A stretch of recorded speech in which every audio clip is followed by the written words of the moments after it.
Good evening. Austin police are charging a man with capital murder in the brutal death of a popular music teacher. Authorities in Galveston arresting Shawn Gant-Benalcazar. APD says he's the man responsible for killing Kathy Blair inside a northwest Austin home last month. Now, they've arrested another fellow too. Timothy Parlin is in the Travis County Jail, charged with violating parole. Investigators say he drove Benalcazar to Blair's home. KXAN's Rob Scott joining us live from APD headquarters to explain all that police had to look through to get their man. Rob? Dave, earlier today, Austin police filled us in on a complex investigation involving a thermal image, a blood sample, and a shoe print, which ultimately led to the arrest of a Galveston man.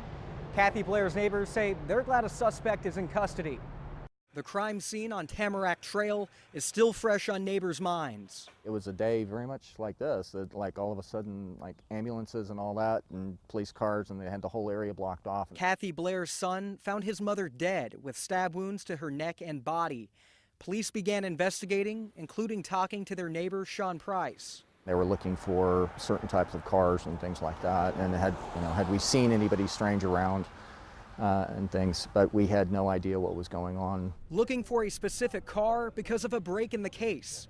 A man had a thermal camera set up 2 blocks away, spotting something he says was a 1 in a million chance. Showed a male getting out of the vehicle and then walking up the sidewalk and going towards the address on Tamarack. Blair's landlord remembered she wasn't satisfied with landscaping work done back in the spring. That landscaper was Timothy Parlin.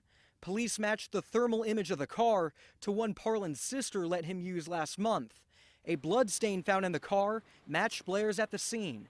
Parlin led police to Shawn Gant-Benalcazar, found Friday in Galveston, and after an interview was arrested. Neighbors say they're relieved plenty of work was done while there was silence on the case.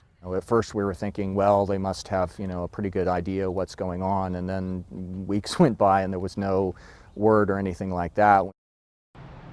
Police say large amounts of jewelry are missing from the home. Investigators believe Gant-Benalcazar was initially there for a burglary, but ultimately ended up murdering Blair.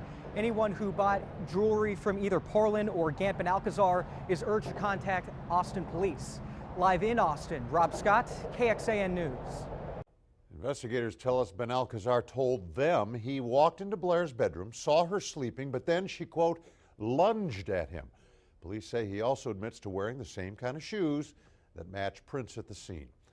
And the camera that caught the thermal images of the getaway car blocks away was just originally set up to record video of deer around the area.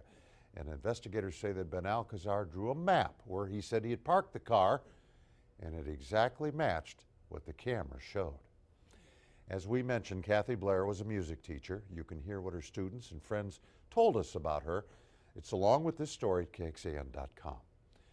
And as Rob mentioned, Benalcazar faces a capital murder charge that's more serious than even other homicide charges. We'll give you a little perspective on that. A person who kills someone could be charged with manslaughter or murder.